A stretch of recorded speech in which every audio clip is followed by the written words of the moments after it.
Hi everyone, I'm Emily Teacher, and today we're reading The Kachina Dolls of Oraibi.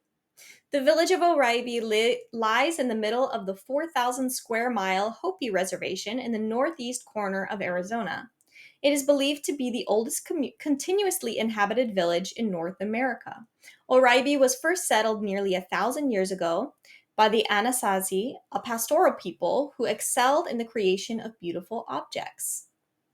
Okay, so let's learn about this really amazing place that is the oldest continuously inhabited village in all of North America. The descendants of the Anasazi, the Hopi people, now inhabit the area and continue the tradition of making fine pottery, woven rugs, and baskets.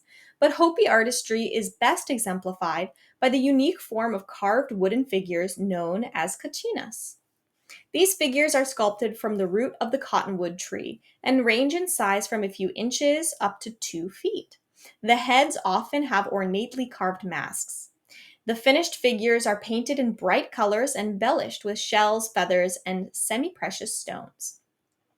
So the Hopi people are well known for these Kachinas figures. Their heads that are not simple at all, right? They are very ornately carved and painted and decorated with beautiful things.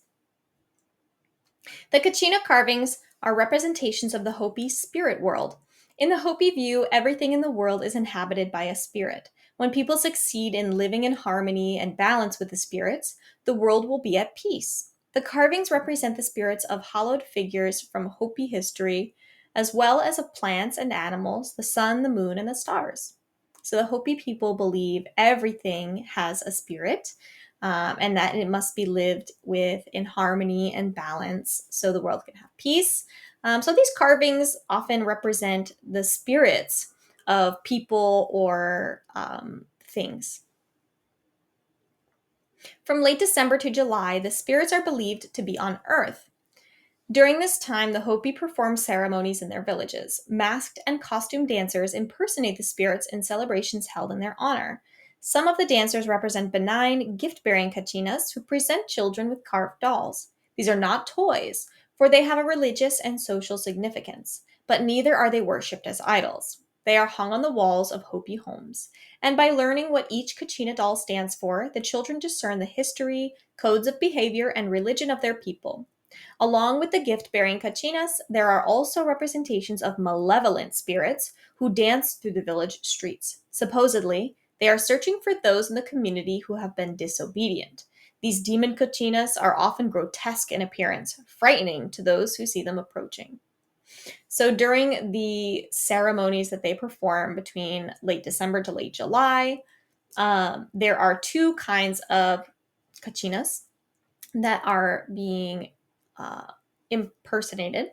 So there are the benevolent or the benign, the good ones, who give children carved dolls that they use as representations to learn about their culture and their history. And there are these malevolent spirits or the evil ones, right, who are looking for those who have been disobedient. And you can tell the difference between them because these demon kachinas, or the bad ones, right, they are decorated in grotesque appearance, right? So they look very scary and frightening when you look at them. Um, and these are masked and costume dancers. They are impersonating these spirits. So, because it's during the celebrations, obviously they know that these are just people performing, and not really the spirits. Until the late 19th century, outside visitors were rare in Hopi villages. Their inhabitants did not encourage such visits, and the paths leading to the high, flat hilltops were very precarious.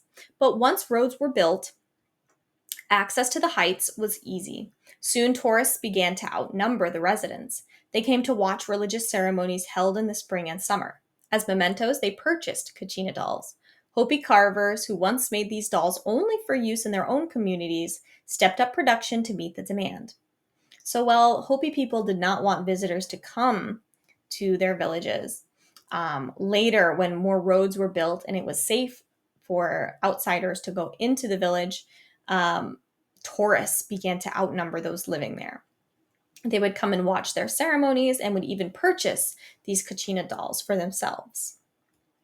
Gradually, the Kachinas began to change. Tourists wanted larger carvings and figures showing action. The size of Kachina was augmented by the addition of other carved pieces attached by glue. And because many Hopi were opposed to the sale of their religious objects to outsiders, the figures were executed so that they differed from those used in Hopi ceremonies. So these Kachina dolls are very important to their religion and the culture of the Hopi people. So they didn't want tourists to buy them just as playthings or as artworks to just keep in their homes without knowing their meaning. It seemed a bit disrespectful. So what they would do is change the kachina pieces so that they were no longer the same kind that they used in their own religion in the village. Today, many Hopi carvers continue the ancient tradition using the same simple materials and tools of earlier generations. Collectors of Native American art purchase Kachina dolls directly from these carvers or from gift shops that feature their work. Some carvers have achieved world renown. Their work commands prices in the thousands of dollars. So you could maybe get one of these Kachina dolls now for thousands of dollars. Connoisseurs of Hopi carving who travel to Oklahoma City will find over 60 Kachina dolls on permanent display at the National Cowboy Hall of Fame. In Phoenix, Arizona, the place to visit is the Herd Museum. It is famous for its collection of over 400 dolls, many of them presented to the museum by Arizona's then Senator Barry Goldwater. So if you go to these places in Oklahoma City or Arizona, you may be able to see one of these Kachina dolls still. Thank you for reading this article with me today. We do have links related to each of our stories. If you want the link for this one here, you can find it down in the description below.